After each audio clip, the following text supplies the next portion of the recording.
Greetings, loved ones. Today we're going to talk about who are the people who abuse the elderly. Help us get these messages out. Please subscribe to our channel. Follow us on Facebook, Instagram, and Twitter. Hit the like button, hit the notification bell, and please share these messages with others. You could be saving a life. So who are the most common abusers of the elderly? You may be wondering. Chances are good that you already know someone who has the motive or opportunity to mistreat or take advantage of a vulnerable senior. Abuse can be inflicted by almost anybody who benefits from having power, authority, or an expectation of trust. For example, potential elder abusers can include spouses or romantic partners, sons or daughters, brothers or sisters, nieces, nephews, or other blood relatives, in-law relatives, paid or volunteer caregivers, friends, legal guardians, neighbors or other acquaintances, financial advisors, salespeople, healthcare practitioners, religious leaders. In most cases of elder abuse, the victims know the perpetrators very well.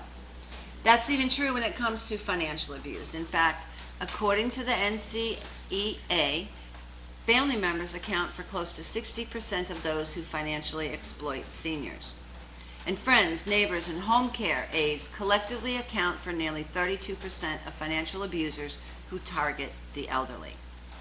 Financial abusers are often motivated by a sense of entitlement, the opportunity for a sizable inheritance, the lack of money caused by unemployment, or the need to pay off debt or fuel, and also addiction to drugs, shopping, or gambling.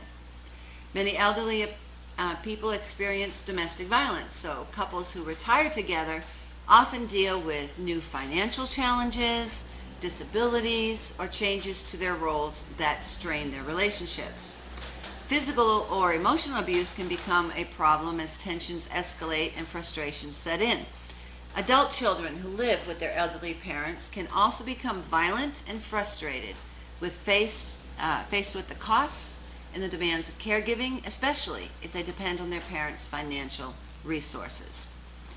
In some cases, the elderly abuse is merely a continuation of past domestic violence. Some residents of long-term care facilities experience violent assaults or verbal aggression by other residents. And whether or not resident-on-resident violence should be considered elder abuse is still open for debate among many researchers. Such violence is often caused by dementia or other types of mental illness or cognitive decline. According to the WHO, 1 in 6 seniors above 60 years of age will experience abuse. And the question is not if you will encounter a victim of violence. The question before God is, what will you do when you do encounter them?